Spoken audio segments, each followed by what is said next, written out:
So thank you everyone for attending. This presentation is So That Is My Instructor, using enhanced videos to improve asynchronous courses. Thank you so much, Mark. You may go ahead. All right, let's see if I can get this thing to share right.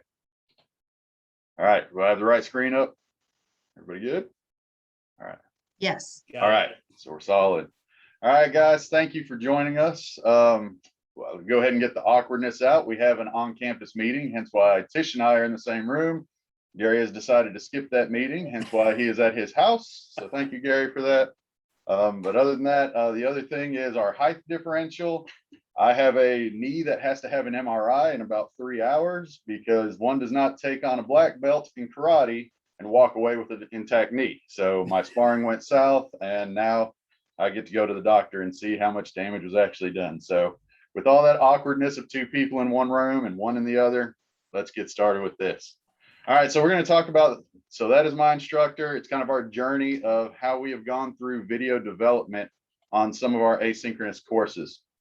So we're going to talk to you at the beginning about that journey a little bit. Probably many of you guys are at least on that journey, or probably at the same points we are with just trying to get those videos a little bit better, more engaging to the students. So then we'll talk about the results in each kind of what we call phases as we went through our video journey. Then we're going to get into a lot more of the tools and the techniques on how we're trying to get them better and get them more efficiently created. And then we'll give you guys some resources on elements that you guys can pull into your videos to try and kind of spice them up a little bit too. Again, trying to get that engagement level going. So tying it back to QM, one of the reasons we really wanted to get interested in getting these videos better was we thought that the videos would come across, especially in this age, better to the students than just textbook readings. A lot of the students that are starting to come through have grown up in the YouTube generation, are used to watching kind of those podcasts and things out there. So they're used to getting that information that way. We wanted to kind of try and make sure we could mold in so it connected better with them. Also, when we looked at the rubric, standards 4, 5, and 6 are all talking about making the materials more modern, more enhanced, getting the activities and engagement more enhanced with the students. And then obviously you want to use more modern technology. And again, today's day and age, that's going to be some kind of video has to be in there to have that modern technology. Now, although those ones kind of tell us to go that direction, we also have to make sure we watch out for our standard 8, which is the ADA stuff. Luckily, a lot of the closed captioning software has come along a lot better. You can usually dump things into YouTube. We have Nomia, and they have some of the auto captioning that will at least get you kind of up towards that 85, 90%, if not a little bit better, especially when you kind of slow down and talk. So we've had to do a little bit of work on the ADA side of the house, but again, the technology has really helped us out with that, getting that standard kind of covered. So with that laying the groundwork, let's go through how we ended up working through our journey of video creation. So that starts with me, and it was a painful process when we first started this. So before McGraw-Hill bought Integrity, we actually had to go to IT and sit there and do screen capturing because you could only do it with this cart. It was terrible. Integrity was bought out by McGraw-Hill, but you still had this one and done. You would record. You may mess up your recording. You may not say something in the right fashion or didn't explain it quite well. And so you had to record the video all over again. And so you were trying to capture just the screen. And that's about all you could do with the first versions of screencasting. So then we went to the next version. And that goes to? Then we got a site license for the whole school for Camtasia, and this really helped us to be able to change some of our candid filming. And we were also in this ACU training where we learned that things do not have to be perfect, but we tried to personalize it so that we could actually have some more connection with our students. And Mark and I did some crazy funny ones. He did like a 5K. I got a notice from our HOA about our mailbox, I guess a citation. So I painted the mailbox, and we just sort of tied that into the class. And the students were then asking us, like, how's your dog? How are your kids? Did you ever make that 5K? Things like that. So we found that it really personalized it a lot more. And then we went sort of from just the screen capturing to our faces on the camera. And we were not looking for necessarily these glamour shots, but we were going ahead and trying to put some candid face shots and sort of, going around the neighborhood and doing things more in a storytelling form. So we had like me painting the mailbox, and we would say, let's do it in stages. This is much like the website that you will create. You're going to create it in stages as well. So we tried to have a story behind it. And then we realized that we needed to enhance it a bit. So we used some of these stock media. So we ended up trying to use some of the free ones and some of the different ones to enhance it instead of just, our face and our neighborhood or something like that. Let's add a couple pictures as well. Yeah, a big piece of this was that AQ training. We ended up getting some of the COVID dollars at the end of fall 2020 that were being handed out by the feds. And so what they did, I think it stands for like Association of College and University Educators or something like that. But they've got micro credentialing courses that will build up to an online kind of teaching certification thing. And one of them was specifically on making engaging materials. And one of those like micro lessons they had in there was on videos. And that guy, when he jumped in there, he started showing us that putting your face on the camera, just doing them off the cuff, things like that really worked, because he had one of the best like just teaching sessions through that AQ thing on there. And so that's where we started kind of toying around with it again of, okay, well, let's be honest, it was very uncomfortable to put our faces on there the first couple of times. We were very comfortable with the screencast and just kind of talking over it and trying to be emphatic and all this. But in the end, it was just sitting on a PowerPoint slide for 3 or 4 minutes while we're talking, kind of like this right here. But once we put our faces on there and kind of like took that step out, again, the students saw it and they just started like laughing at it, like getting engaged with it. They bring it up in the classes and talk about it. Like, again, mine was a 5K and they're like, you ain't never going to finish that 5K. And I was like, it's okay, because you're talking to me and you feel like I'm approachable now. So I'm okay with that. And we'll see if we, and just between us, I did not finish that 5K, but that's okay because it still got in the students. And now, like the two of us have been doing, I think Gary started doing it too, where we can rip those videos off in front of a webcam and just talk naturally. And the students are starting to feel that connection, but you got to take that first step of feeling comfortable putting your face on there, not the floating head where they're still looking at the PowerPoint, but you just put yourself on there. And then the rest of that stuff kind of came naturally once we had our faces on there and the students were engaged with it. We really just started jumping in with the, okay, well, he said to put background music on there. Wow, that background music really did. Okay, he said to put like a stock image in there. So when we're talking about like a river, we can have a boat going down the river. And I was like, wow, that really put some, emphasis on that. So it all kind of built off of that. But I will say that AQ training was really good on that. And then obviously us also being able to get the Camtasia site license where we could add all that stuff on post-production really helped out. We ended up using them too for a lot of the introductions, just to kind of quick, here's what's due in this lesson. And we realized that this cut down on so many of the emails that we would get. Oh, we had a question about this. We had a question about that. In our 3-minute, here's the intro, here's what's due. It cut out so many of those emails. Yep. And then what we had done on that too, is we had initially started trying to do an email at the beginning of the week, which was okay. But, trying to formulate out and type that, it just took a lot of wordsmithing and it took a while. Well, the students really liked it when we just did a video saying the exact same stuff, and it cut us down to about 5 to 10 minutes instead of 20 minutes of editing, just because they liked more of that off the cuff kind of, hey guys, I hope you guys had a good weekend. I blew out my knee. It wasn't so good, but let's talk about what we got to do in the class, So again, we got really comfortable with it. And again, the students just started gravitating more towards wanting that type of video. So that's where we moved into our phase 3. And that's kind of where we're playing around with it now. Is we're still trying to do things that will allow, or actually, go ahead and you talk about the benefits, and then I'll move into phase 3.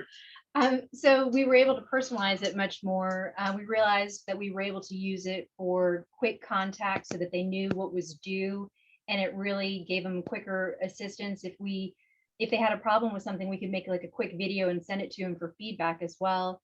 And they were seeing us as much more approachable, and we really fostered a bigger relationship between the both of us and the students, and to the point where they would send Mark here. He really is a big Marvel fan, so they'd send him like, hey, how's your Marvel creation going with the Legos and stuff like that. And then they would ask, I did a lot on the farm, so they would ask like, how's the horse, how's the dog, things like that. So it really built that relationship. Yep. And we were even getting comments back in our student evals of them liking the videos and just feeling like they were able to relate to us a lot better. So when they're actually doing that as a qualitative thing at the end of the semester, that again just spoke volumes to us of, okay, we're on the right path with this, even though we feel like goofballs doing it, it's making an impact on the students. So now looking at version 3, what we're trying to do is sometimes these videos start taking a little bit more time, especially when we have to go out and find like the stock images, the stock audio, stock video clips. There were some that we started doing where we would try and collaborate because we teach one of the same classes, just a different section. So I'd have to record and then she'd have to record. We'd have to figure out how to get it together. And then one of us would have to go in and edit it. We want to try and figure out how to get that stuff as clean and as quick as possible. And we've learned a lot in the process. One of the biggest things on that is don't worry about being perfect. The students understand you're not going to be perfect. You have to understand you're not going to be perfect. Otherwise, you're going to spend hours either editing or hours redoing that video. Perfectionism is actually the enemy of finishing a project because you'll never have it perfect enough.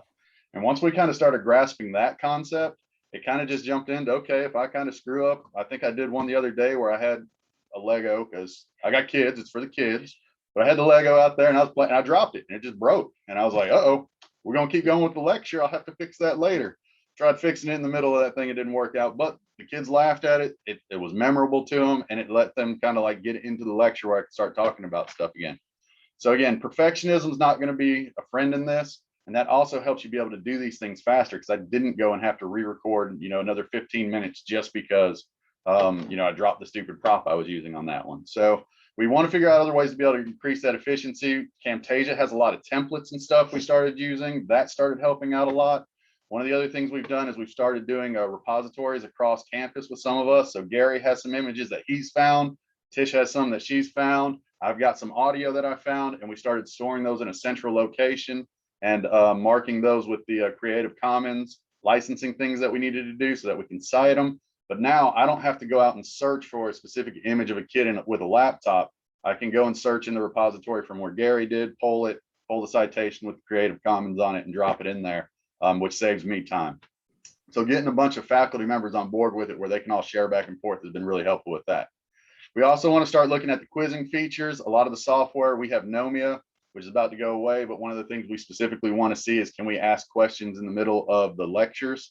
So if we want to take a pausing break, it'll do the question and it can send them back and forth. We want to do a lot more of that. We also want to do these where it starts building in discussions. A lot of them have started doing a chat feature kind of on the side. So once they hit a point in the video, they will end up starting a discussion on that point.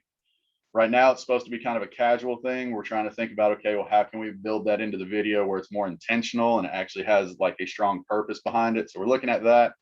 And then the other thing, we had one instructor that started doing it and we just, kind of makes sense when you say it, but we didn't think about it, is grading feedback. We take a long time grading some of these rough drafts and papers, trying to get the students where they need to be, where again, maybe instead of me having to type up every little thing that's messing up, can I not just hop on a video, go ahead and kind of show them where it's at, walk it through, circle it live, talk them through it essentially, and then send that feedback to them. Is that more personable? Do they still get that amount of information out? It sure saves me time from not just having to go in and type everything up after I've marked it up. So we're starting to play around with that, and that's got a lot of good kind of feedback going with that from the students back to us. I know clarification is another one where I had one the other day. We were doing degree advising, trying to get them signed up for spring. And they were like, I don't understand why I can't graduate. I just went in and made a video and started circling. You need this class here, this class. You can do one of these 2 classes. I'd suggest this one. But the video was like a more personable thing to them, and it still saved me time because I didn't have to type up paragraphs trying to explain that stuff. So those are kind of some of the areas we are looking at kind of growing into as we go. So you would use, in other contexts for videos, you would use lectures. Lectures can be as boring or as much as you want to do for lectures, because if you're very monotoned and you look very straight-faced and don't talk very fast, then you're going to have students that don't watch those videos. And it's real important for those videos to be a certain length. And we'll talk about that here shortly. So also the course, the content introduction. So for example, in one of my courses, I start talking about defined benefits for retirement. And so students kind of look at me strange, and I always get a question. So when I start talking about defined benefits plan, I start saying, hey, what about pensions? That's a defined, and oh, they get it. So there's some introduction there that they really get. Instructions.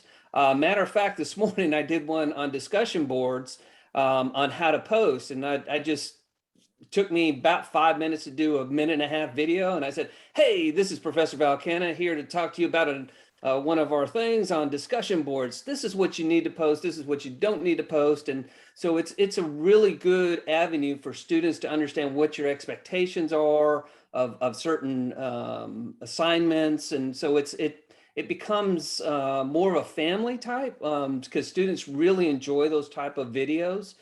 Short and sweet, and you know, to Mark's point, I wish we would have videotaped him with that black belt, but I won't go there. That would have been a great video, by the way. We would have really enjoyed it.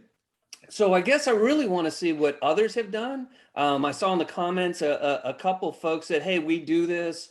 I think I saw somebody say something about the pro, what was it, an artist or something like that. So let me open that up real quick, just to see what everyone else is doing with those courses, because I think it's a really good thing for us to use videos in our courses. Does anyone have any tidbits on what they use videos for? And they're supposed to open up the microphone, so feel free to talk or type it in the chat, and we'll kind of see what all is going on. And I just saw faculty introductions. Yes, That's a great one. Absolutely. You know, catching Mark huffing and puffing after 3 miles, or should I say 2.5? Yeah, thank you for assuming that it was 2.5, my friend. A welcome video at the very beginning. That's good too. Blackboard tour. Simulations. Yeah. Absolutely. Yeah, the tour. Yeah. And there's a big difference between just capturing. Oh, I love the MLA because I do APA. So I whoever just said that, I caught just a glimpse of it, big time. How to submit assignments. Expectations, yeah. Yep. Navigations. And so The new modules, we do that one a lot. Yeah. Yeah. Absolutely. So one thing that's you know, this presentation's obvious about us making the instructional videos. Another one that we've started toying around with is having students actually do some of the videos for us, not just a presentation, but sometimes we'll our courses are usually kind of open-ended so they can get to the content early if they have to. And a lot of times we'll do things like, hey, maybe we'll give you a little bit of extra credit if you want to look ahead and you do the introduction for the video for us. Get used to putting your face on there and start having students introduce some of those things. Feedback too, we'll run some classes where they have drafts coming throughout, and we try to have them do a video and then post it in the discussion board as a critique to an assignment or something. But videos aren't going to go away, so we really like having the students kind of get used to putting their face on camera. If it was awkward for us, it's awkward for some of them. So if we can kind of do it in this enclosed environment where all of us are being goofy, we think that really kind of benefits them in the long run too. So That's a great one about discussion boards too. Sometimes they can get a bit stale, so doing a video discussion is a really good way to jazz that up a little bit. cool. And you got, okay, so everybody's using some videos in some very creative ways. That was exciting. That's awesome. Yep. Sometimes we ask questions like that and we got crickets. So that was awesome. Everybody Yep. kind of put something in there. That's a good deal. All right. So with that being said, let's move to getting into some of the production stuff. All right. So looking at the production process, how we do it right now. The first thing we do is we take time to storyboard out our ideas. And a lot of that has to come from, we've learned that telling stories is something we've got to do in here. Again, we've started learning that it saves us time and efficiency when we doodle it out on paper or on a program or something before we actually go to capture stuff. So when we decided to do something like the 5K video, I knew there were certain pieces and certain things that I needed to have in there, you know, a start for the run, during the run, which was hilarious, and only about 3 seconds into the run. But then, you know, kind of at the end of the run, a recap. And I knew there were certain things that I needed to talk about because it wasn't just supposed to be a video of me running. It was introducing them to a long-term project. And it was like a 5K. If you're building up for it, it takes time. So I had to make sure I started putting pieces of, hey, on the project, you need to look at doing this at this point. This week, we're going to be here. Here's some other assignments. So it's kind of the introduction to a big project, but the introduction to a weekly lesson. If I don't have that plotted out, so as soon as I take the camera down, I'm going to forget to say something. And Lord knows I didn't want to run that 5K thing again. So I wanted to make sure I had everything out. That's all part of storyboarding. If you know you want to put an image in, because I'm going to talk about, again, one of the intros I had, we were camping at the river and I knew I was going to talk about a river and all this stuff. So I wanted an image of it. I needed to make sure I could go and find that image. Finding all that stuff when I had some downtime saved me time when I got into the crunch of having to produce. So trying to storyboard out and have that visualization on paper just saves you a ton of time in gathering the resources and just making sure you have a fluid story. And don't forget, if it's a long-term project, it may not just be one video 1 week that you're storyboarding. You may want to storyboard out how you're going to do something over a 4 or 5 week time frame. So another one I did was, again, for the kids, we had a large Lego set that we were building out a Lego thing. And part of each week was, hey, look, we got another piece of this built. Again, the kids built it, but they got another piece of this built. The second week, it played back into that story of, look, now we've got some engines going on this thing. Look, now we got some wings going on it. You should be at this part of your project too. So hopefully you guys have been working on it like we've been working on it. So again, that's over a 5 or 6 week time frame, but again, it's storyboarding that out, knowing that we wanted a long-term kind of story video project going there. So once you do that, again, you're going to next have to capture your clips. When you are capturing your clips, what we have learned again is just go with the flow on it as much as you can. If you end up, missing one bullet in there, that's okay. When I'm in the middle of a live presentation here and I jump a slide, I'm like, oh, let's just back up and take over that slide. It's a natural thing that we're going to mess some of those things up, be okay with it, and know that unless it's a major problem, you can take care of some of that stuff in the editing process. So one of the things that we try to do is when you're doing a bullet, if you're talking about a bullet on a slide somewhere or something, talk. And then if you need to take a break, that's okay, because we can usually superimpose an image over that. They're not going to see you doing a random, like, weird reading thing. Okay, we'll put a stock video clip over there, so don't worry about it. Just keep going. And that way you're not, again, having to re-record 10 or 15 minutes over and over just because I forgot that one bullet. Nope, stock image over that will be fine. We'll take care of that. So don't worry about perfectionism. Get the videos captured as fast as you can at a pretty good high quality. And then again, as you storyboard, you're going to collect the supplementals. Your supplementals are going to be any images that you want to do. So especially if you're teaching a subject that you have a graph or a chart, you're going to have to get that image. Let's go ahead and get the image. Think about where we want to put it in there, because you'll be talking to the camera and then we'll just have a fade in effect and it'll have your slide while you're talking and then it'll come back to you. We just don't want that slide sitting up there for 30 minutes while you're talking.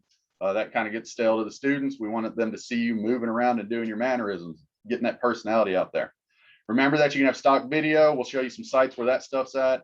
And then don't forget stock audio. Having that elevator music in the background really helps when you're trying to do a slide transition or something, and you don't want that big, long, awkward silence there. So graphics, video, and audio are usually what you're going to try and go and find stock stuff for, so that you can use in the production process. So then you get into what about copyright? I used a couple like Beyonce songs and some more popular songs. And if you're going to record it and capture it and then put it on YouTube, you'll get flagged. So you need to know first the QM standard, and it deals with standard 4, which were the resources and materials. And then you also want to know what you can and cannot use. You can actually use like 10 seconds of a song, depending on how long the song is. So you need to check out the copyright for that. Most of the information or songs or background music that we had gotten, even sounds, like if you had a buzzer or something like that, you can get a lot of that from like public domain. And you also can use like some where you have to pay for it. But most of them you can get from the Creative Commons or like YouTube or something like that. So we did a lot of those type sounds or background music when we were doing it, but we were keeping consistent with like the images that we used to make sure that they were within the fair use or the public domain. And a lot of those came from Creative Commons, so that we were not infringing anybody with that. Yeah, we almost always try to jump to Creative Commons or public domain first, just because it's a little more clear cut what you can use and what you can't use. I mean, if they allow you to use it with just attribution, we give the attribution, we can use it as we want. Public domain's obviously open. I know on mine, the 5K song, I had to go and look up and make sure that Ride of the Valkyries from Wagner was actually old enough to use, which it was, as long as you didn't get a like remake of it from a later date with a symphony or something. So which made that video awesome as you're huffing and puffing and Ride of the Valkyries is playing, just saying. Fair use, you get into a little bit more of the gray area. So again, there are cases where you can use it. Just make sure you're familiar enough with fair use that you know you're using it appropriately, like you need to do it. And then again, worst comes to worst, I went ahead and just kind of did the $8 on the site we'll show you guys later, so that I could pull down 4 videos that I really wanted to use for the stock video piece. So if you need to pay for it, just go ahead and pay for it. So you got the rights for it, and you can use it on videos later if you need to. All right. Some of the ones that we really used for images were probably Unsplash, and you can pretty much find anything you want on there as long as you give credit to whoever took the photo. That's pretty much how they tell you to do that. And if you've not been there, it's a huge repository. It's great. Flickr's pretty good, although they're a bit more strict with labeling, and so some of theirs are easier to use. I still think Unsplash is a little bit easier. Then Shutterstock has some free ones as well, but you just have to make sure that they're free to use and reshare. Most of those you do have to pay for if they're like the nicer, higher quality images. And ThinkStock's pretty much the same. And I see people putting Pixabay in the chat, and we were just turned on to that about a month and a half ago. And yes, that one is also an awesome one for the free stuff on the Creative Commons side. In this presentation, most of the pictures you guys are seeing are from Unsplash. And again, all of their images are, as long as you give attribution, you're good to go. So again, you can find stock images out there with a little bit of creativity and a little bit of searching that are usable. And then we use like the YouTube audio library. If you wanted to do like creaking steps or like buzzers or trains or anything like that, there were heaps of different sounds that you could use as transitions. And they were within Creative Commons, so you could use those easily when you were doing your Camtasia video. There was also the Sound Bible. Part of that was pay for, and then part of it was Creative Commons, and then Vidvo.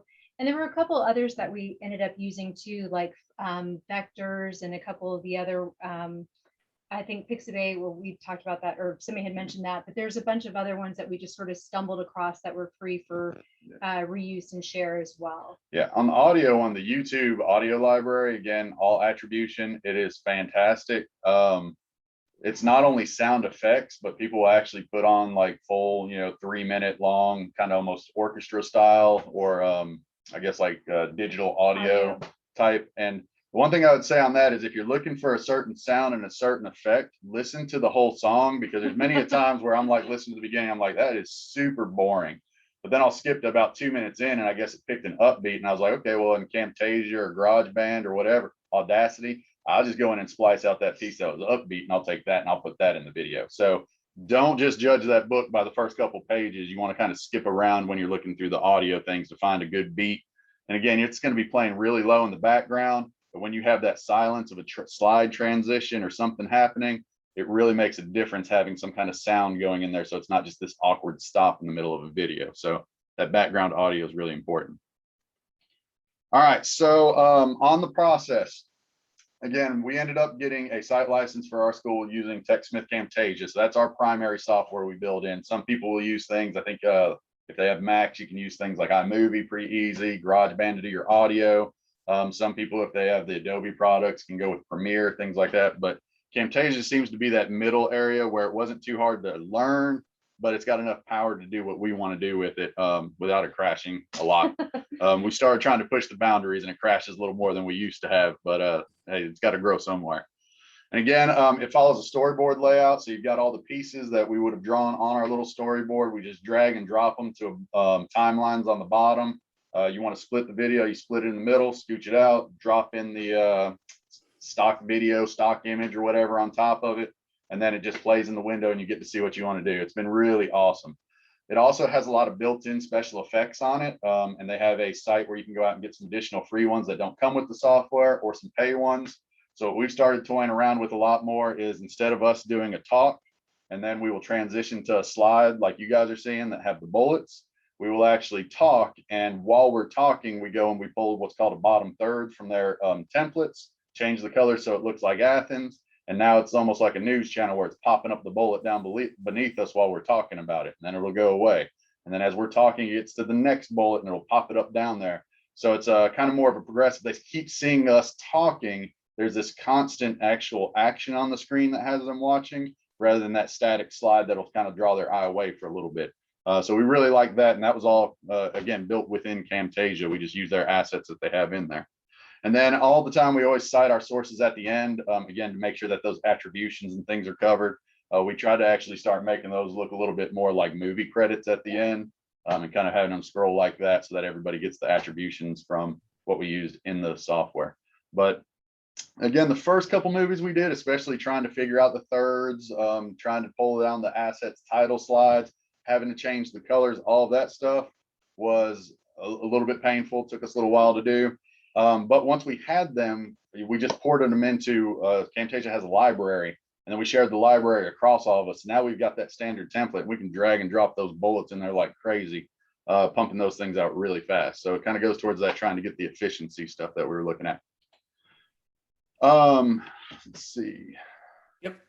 That's Hey, you. Mark, just to let you know, I just saw something that said about what about captions? Well, we Yeah. use Camtasia, and it automatically does that captioning for you.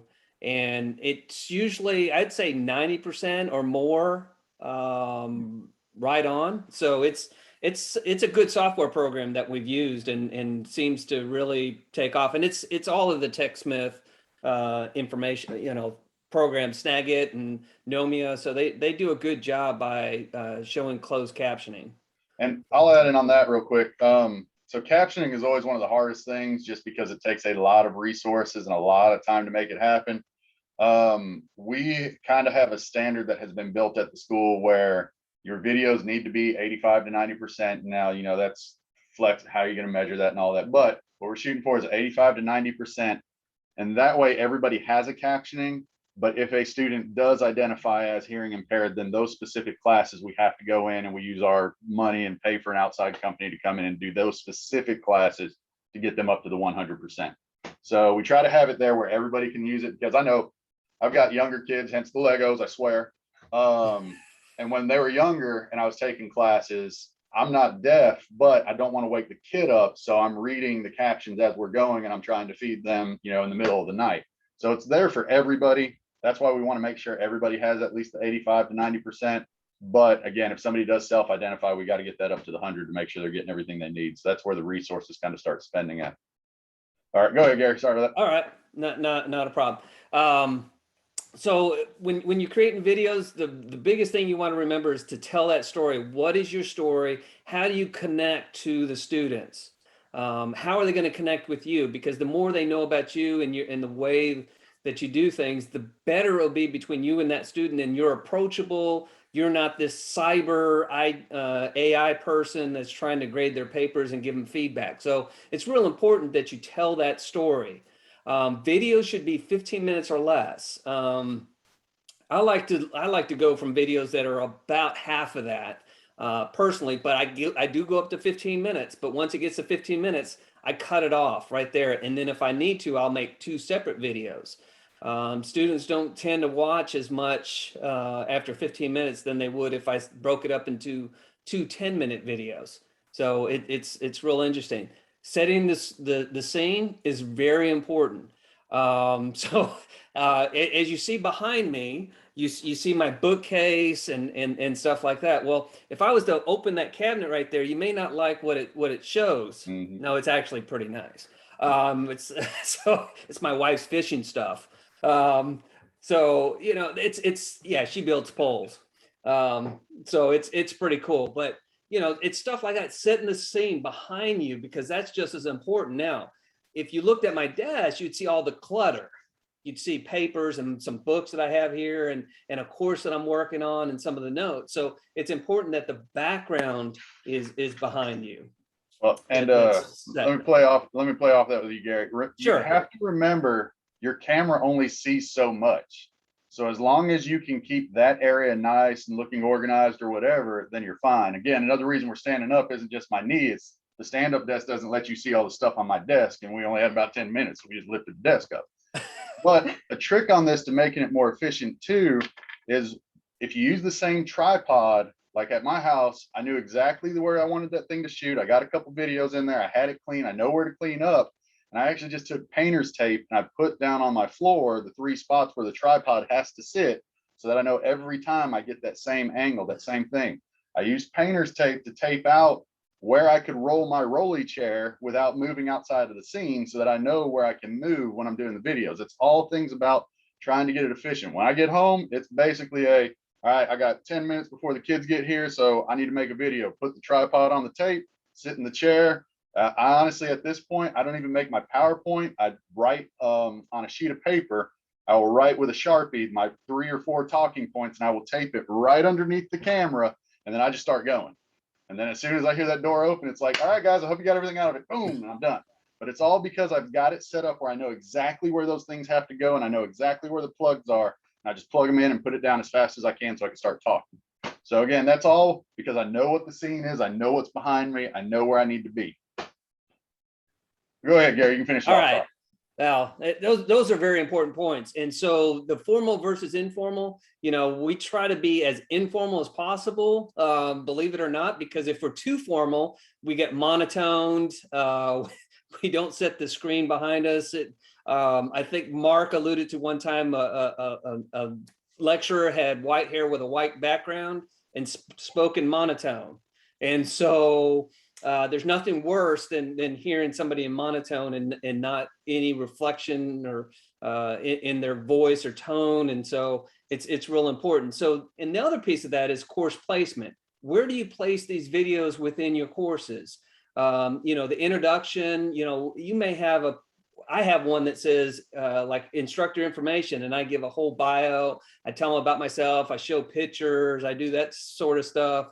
If it's about discussion boards, it's actually in the discussion boards, assignments. And then in each module, I'll show, hey, these are the assignments that you have, and this is how you go through the assignment. So it's important where you have those videos in your courses themselves, because that's where you want to have, in my case, about 2 to 3 minute videos in there about that particular section, so you don't lose the students, because what are they trying to do? They're trying to figure out where they're at and what they need to do to get to the end.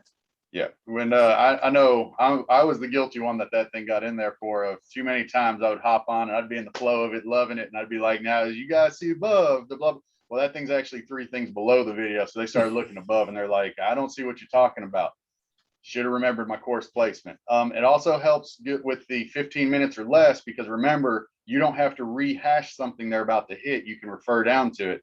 So one of the ones we just did, I didn't want to go into how to talk about Cornell note taking because it was going to take too long with what I was already talking about.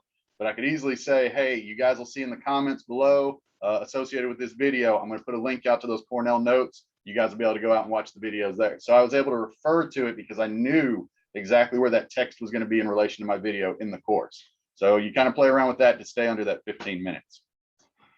Good point. So with that, that's kind of our journey. That's kind of the tips and tricks we've started finding and the websites that we've started being able to pull these stock footages from. It's reignited our passion and our excitement in trying to do these videos.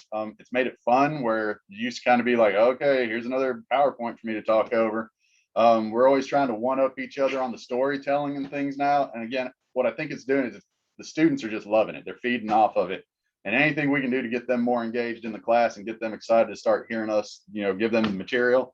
I think that's what we're all for. So I'm actually going to finish a 10K.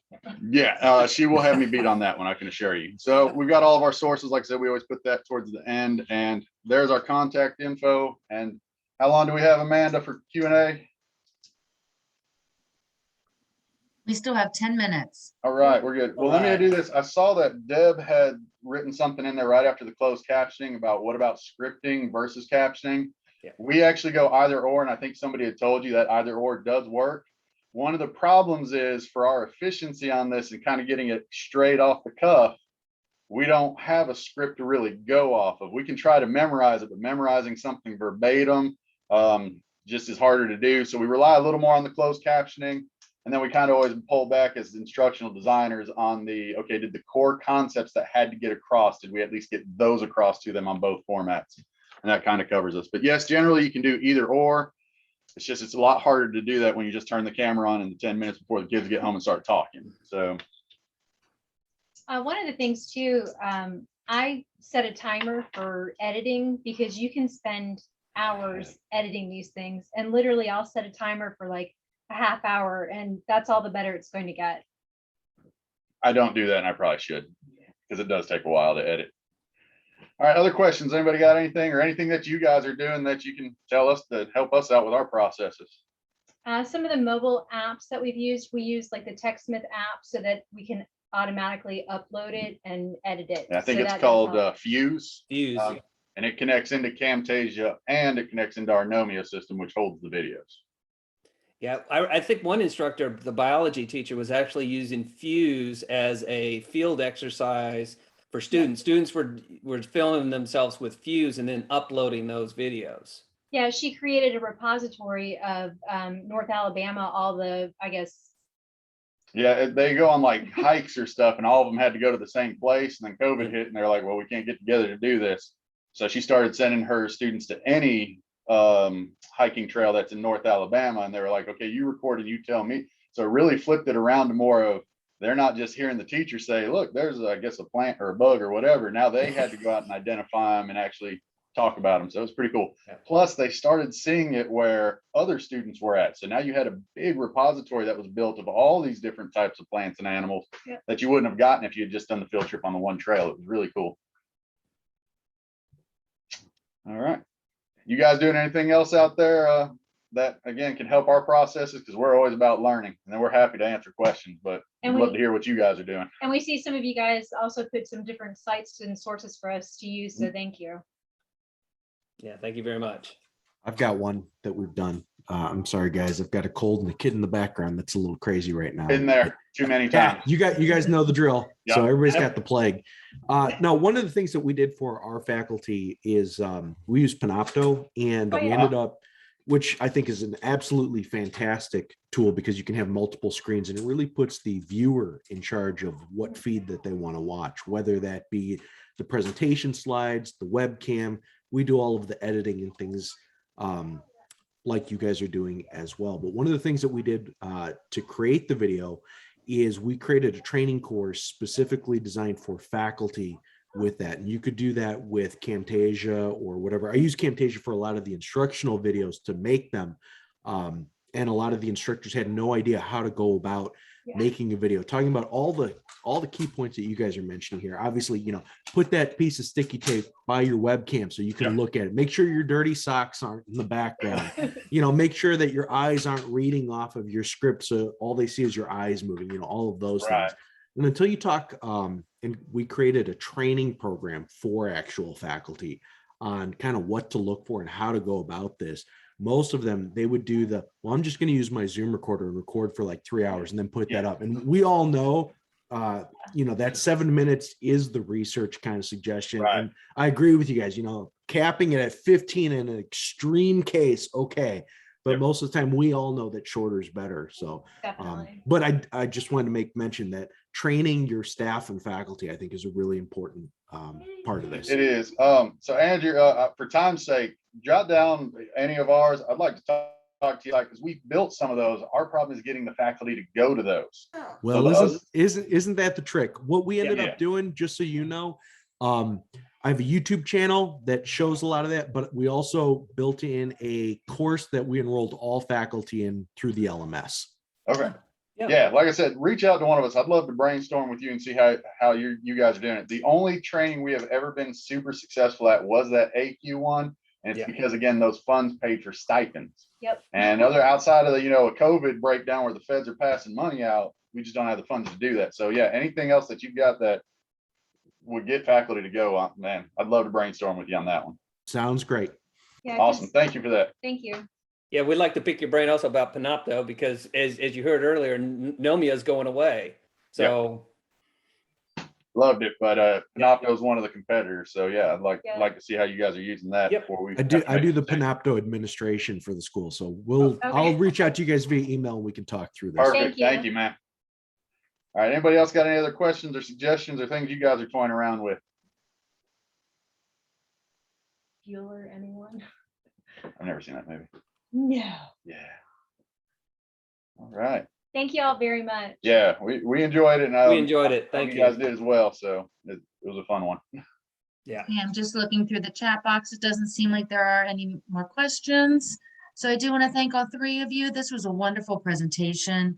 And to the attendees, thank you for attending the session. Please take a moment to complete the survey. It is important to the presenters and QM. Enjoy your last session. Awesome. Thank you, guys. Thank you. Thank you.